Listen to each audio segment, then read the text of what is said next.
morning, friends. Today is Osteoporosis Day. So, with that in focus, I'd like to start speaking on the bones. Osteoporosis is something of the healthy bone loses its demineralized or this way. So, there are pores which makes the bones weak. We'll see about the bones especially. God has created the bones in a very amazing way, and the bones are forming the framework of a body.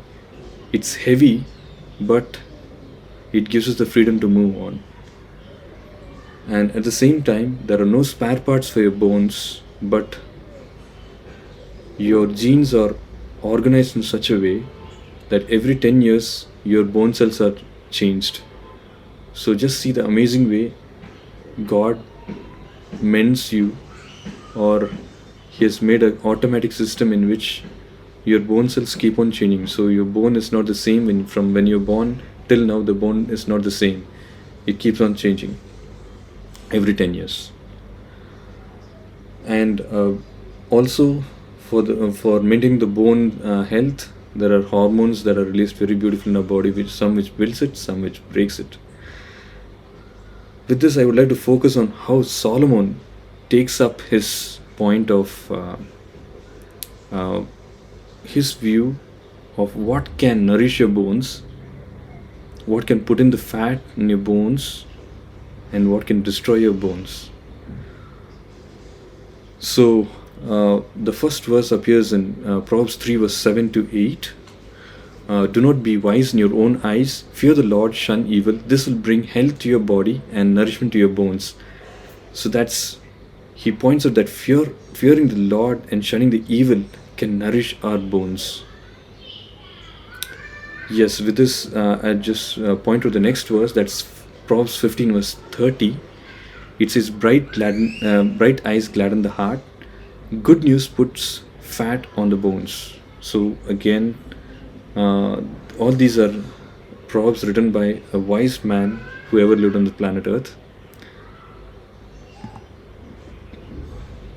And what can dry up your bones? A cheerful heart is a good medicine, but the crushed spirit dries up your bones. So now we move on to the point how a crushed spirit can dry up the bones. Crushed spirit is anything that you feel you're down, you're feeling sad or lonely.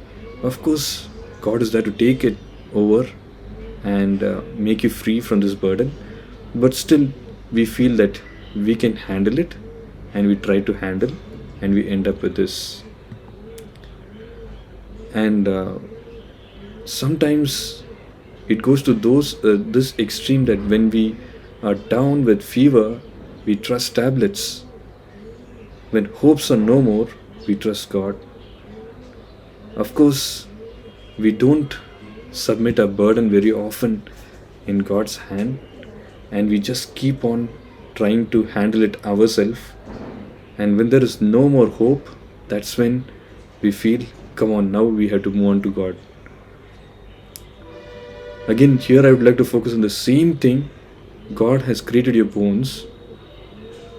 It is heavy, but instead of this heaviness being a burden on you, it gives you freedom to move.